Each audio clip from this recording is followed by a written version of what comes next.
Sir P J Joseph, അതായത് U D എഫിലെ P A Joseph വിഭാഗം, അദ്ദേഹത്തിൻ്റെ മകൻ അബു ജോസഫ് പറഞ്ഞിരിക്കുന്നു, ഞങ്ങൾ കൂടെ നിന്ന് മാണി, ജോസ് കെ മാണി, പ്രത്യേകിച്ച് ജോസ് വിഭാഗം വരേണ്ട ആവശ്യമൊന്നുമില്ല.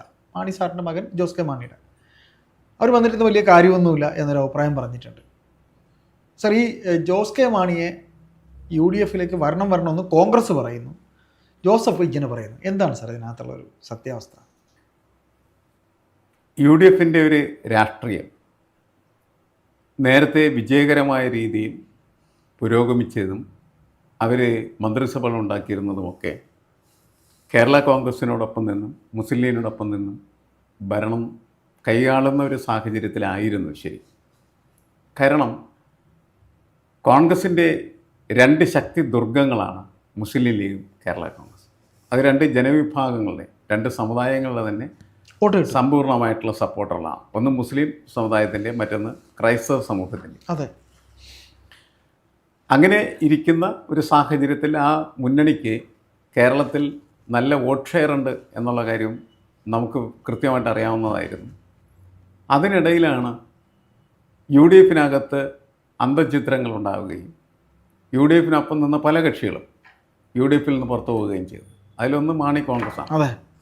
രണ്ടാമത്തത് വീരേന്ദ്രകുമാറിൻ്റെ മകൻ ശ്രേയംസ് കുമാർ. അതെ, അദ്ദേഹത്തിൻ്റെ അവർക്കൊക്കെ എത്രമാത്രം വോട്ടുണ്ട് എന്നുള്ളത് എല്ലാവർക്കും അറിയാം, നമുക്ക് അറിയാവുന്നതാണ്. കാരണം അവരുടെ കാര്യം ഇപ്പോൾ വീരേന്ദ്രകുമാർ സംഘം എന്നൊക്കെ പറഞ്ഞതിനിടയിൽ കാര്യമായിട്ട് വോട്ട് ഷെയർ ഉള്ള ഒരു സംഭവമായിട്ട് ഇപ്പോൾ കണക്കാക്കപ്പെടുന്നില്ല, ഒരിക്കലും ഇല്ല, അല്ലേ? ഇപ്പോൾ. പക്ഷേ കേരള കോൺഗ്രസിന് ഇപ്പോഴും വോട്ട് ഷെയർ ഒക്കെ ഉണ്ട്.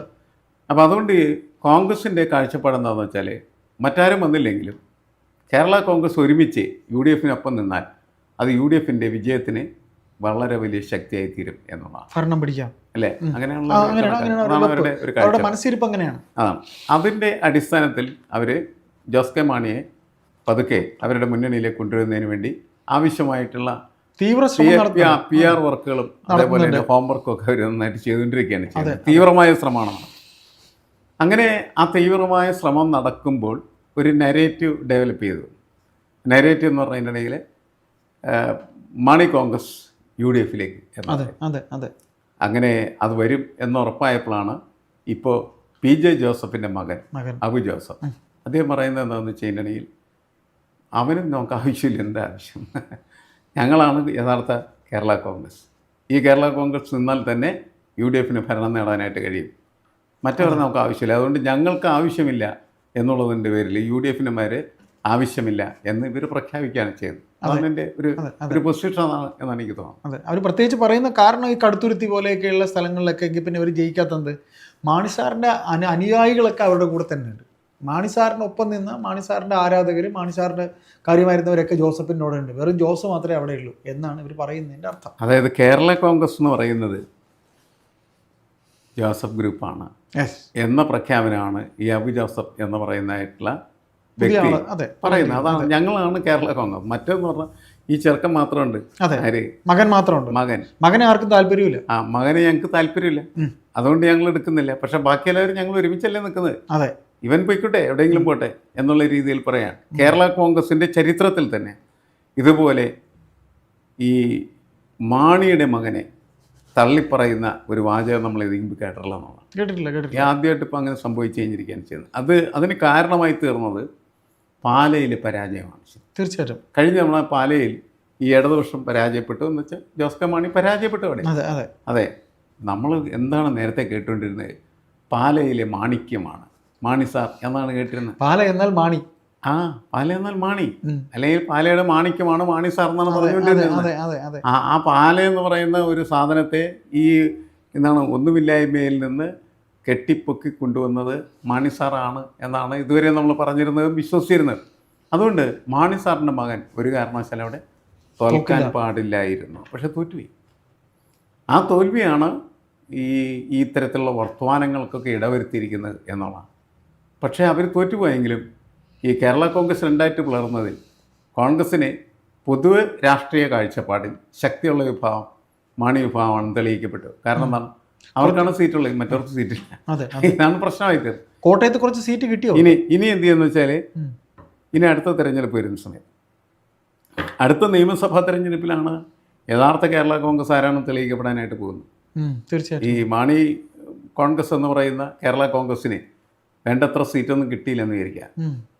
അപ്പോൾ തീർച്ചയായിട്ടും അവർ വീണ്ടും കുഴപ്പത്തിലാണ്. മറ്റൊരു കയറും. ആർക്കാണ് കൂടുതൽ സീറ്റ് കിട്ടുന്നത് അവരാണ് കയറുന്നത്. അതാണ് പ്രശ്നം. അപ്പോൾ അത് ആ സമയത്ത് തീരുമാനിക്കപ്പെടുകയില്ല. അതിക്കുമ്പോൾ അത് തീരുമാനിക്കാൻ കഴിയില്ല.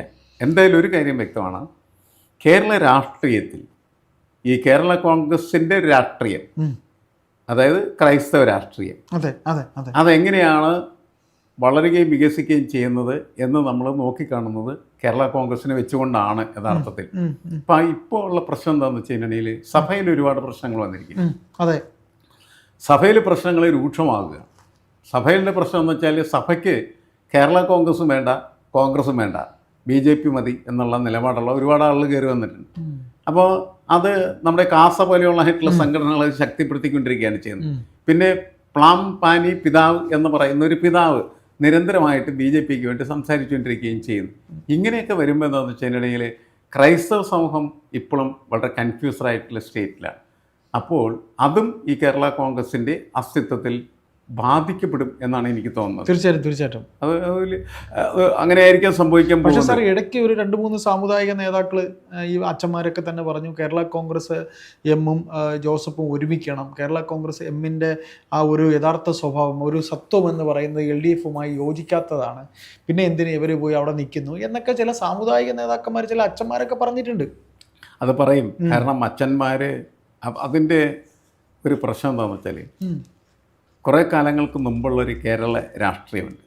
ആ കേരള രാഷ്ട്രീയത്തിലെ SFI പിള്ളേർ വിളിച്ചിരുന്ന മുദ്രാവാക്യം എന്ന് പറഞ്ഞാൽ പാലക്കാട്ടെ പട്ടന്മാർക്കും അതുപോലെ തന്നെ പാതിരിമാർക്കും വിദ്യാഭ്യാസം, കച്ചവടം നടത്തുന്നതിന് വേണ്ടി സൗകര്യം ഉണ്ടാക്കി കൊടുത്ത ഒരു സർക്കാരാണ് ഈ UDF സർക്കാർ എന്നുള്ള കാലം. എന്നുവെച്ചാൽ അത്രയും വിളിക്കുമ്പോൾ തന്നെ സ്വാഭാവികമായിട്ടും ഇവരൊക്കെ ആരുടെ ഭാഗമാണ്, UDFൻ്റെ ഭാഗമാണ് എന്ന് വരുന്നത്. കേരള കോൺഗ്രസ് അതിൻ്റെ ഒരു പ്രധാനപ്പെട്ട സംഘമായിരുന്നു. തീർച്ചയായിട്ടും. പക്ഷേ കുറേ കാലം എന്താണെന്ന് വെച്ചാൽ ജോസഫ് ഗ്രൂപ്പായിരുന്നു ഇടതുപക്ഷത്തിൻ്റെ കൂടെ ഉണ്ടായിരുന്നു. അന്ന് ആ ജോസഫ് ഗ്രൂപ്പ് ആവശ്യപ്പെട്ട എല്ലാ സ്ഥലത്തും സ്കൂൾ കൊടുത്തു. ജോസഫ് വിദ്യാഭ്യാസ മന്ത്രിയായിരുന്നു. മനസ്സിലായി. അപ്പോൾ അങ്ങനത്തെയൊക്കെ വലിയ തരത്തിൽ മാറ്റങ്ങൾ സംഭവിച്ച് കേരള രാഷ്ട്രീയം എന്ന് പറയുന്നതിൻ്റെ സ്വഭാവ സവിശേഷതകൾ മാറിപ്പോയതാണ്. അങ്ങനെ മാറിയ ഒരു കാലഘട്ടത്തിലാണ് നമ്മൾ ഇപ്പോൾ ഈ ചർച്ച നടത്തുന്നത്. അതുകൊണ്ട് അച്ഛന്മാർ പറയുന്ന രീതിയിൽ ഉള്ള ഒരു അവസ്ഥയല്ല കേരള കോൺഗ്രസിനകത്ത്. ഈ കേരള കോൺഗ്രസിന് LDFിലുള്ളത് വ്യത്യാസമാണ്. പണ്ടെന്ന് പറഞ്ഞിട്ടുണ്ടെങ്കിൽ LDFിനകത്ത് ശ്വാസം മുട്ടി നിൽക്കണമായിരുന്നു കേരള കോൺഗ്രസ്. ഇപ്പം അങ്ങനെയല്ല. LDF ഇങ്ങനെ ഡൈല്യൂട്ട് ചെയ്ത് വെള്ളം ചേർക്കപ്പെട്ട് ഏത് രാഷ്ട്രീയ പ്രസ്ഥാനത്തിനും നിൽക്കാൻ പറ്റുന്ന തരത്തിലേക്ക് അതിൻ്റെ ഒരു സംഭവം മാറിയിട്ടില്ലേ? അതിൻ്റെ രൂപം മാറി. അതിൻ്റെ ഒരു സർവൈവൽ എന്ന് പറയുന്നത് അങ്ങനെയായി മാറി. അപ്പോൾ അതുകൊണ്ട് പിന്നെ ഇവർ അതിനെ എതിർക്കേണ്ട കാര്യമില്ല. അതുകൊണ്ടാണ് ഈ മാണി കോൺഗ്രസ്സുകാർ ഇപ്പൊ പറഞ്ഞേക്കുന്നത് ഞങ്ങൾ അവിടെ തൃപ്തരാണ്, ഞങ്ങൾക്ക് അവിടുന്ന് മാറേണ്ട കാര്യമില്ല അവരങ്ങനെ പറയാൻ കാരണം സ്റ്റീഫൻ ജോർജ് ഇപ്പൊ പറഞ്ഞു.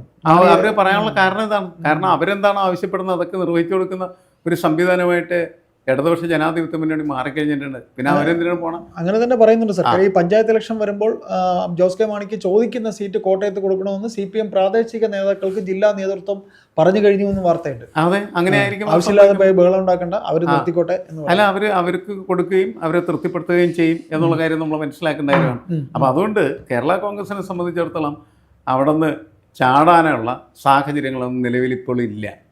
അങ്ങനെ അത് ഉണ്ടാക്കി കൊടുക്കാനായിട്ട് LDF പോകുന്നുമില്ല. UDF ഇങ്ങനെ കുറേ നടക്കുന്നുണ്ട്. അതൊരു മണത്ത് നടക്കലായിട്ടും മാത്രം മാറി തീർന്നാലും നമ്മൾ അത്ഭുതപ്പെടേണ്ടതില്ല എന്നാണ് എനിക്ക് തോന്നുന്നത്.